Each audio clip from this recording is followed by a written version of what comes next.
ক্রীড়ায় হবে সেতুবন্ধন, করব বাধা দূরীকরণ। এই স্লোগান নিয়ে পঞ্চগড়ের জাতীয় ও আন্তর্জাতিক ক্রীড়া দিবস উদযাপন করা হয়েছে। পঞ্চগড় থেকে আব্দুর রহিমের প্রতিবেদনে দেখুন বিস্তারিত। এই উপলক্ষে মঙ্গলবার ৭ এপ্রিল বিকেল ৩:৩০টায় পঞ্চগড় জেলা প্রশাসকের কার্যালয়ের সামনে থেকে পঞ্চগড় জেলা প্রশাসন ও জেলা ক্রীড়া অফিসের আয়োজনে একটি বর্ণাঢ্য শোভাযাত্রা বের করা হয়। শোভাযাত্রাটি বিভিন্ন সড়ক ঘুরে একই জায়গায় এসে শেষ হয়। একে পঞ্চগড় জেলা প্রশাসক শুকুরিয়া পারভিন, অতিরিক্ত জেলা প্রশাসক শিক্ষা ও আইসিটি সোহেল সুলতান জুলকার নাইন কবি, পঞ্চগড় জেলা ক্রীড়া অফিসার ভারপ্রাপ্ত আবুল হাশেম সহ ক্রীড়া সংস্থার সদস্য ও খেলোয়াড়রা অংশ নেন।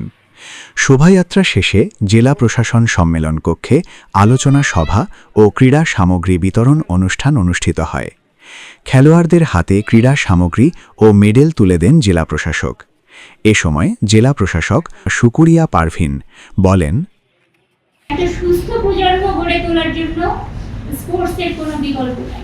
যার যেদিকে ইন্টারেস্ট, আমাদের বাচ্চাদের সামনে অনেক অপশন দিতে হবে, তাদের সুযোগ দিতে হবে। যার যেদিকে ইন্টারেস্ট, এই স্পোর্টসে আমাদের বাচ্চাদের আকৃষ্ট করতে হবে, তাদেরকে সাপোর্ট দিতে হবে। ইনশাআল্লাহ আপনাদের সবাইকে নিয়ে আমরা এই প্ল্যানগুলো করবো এবং বাস্তবায়ন করবো ইনশাআল্লাহ।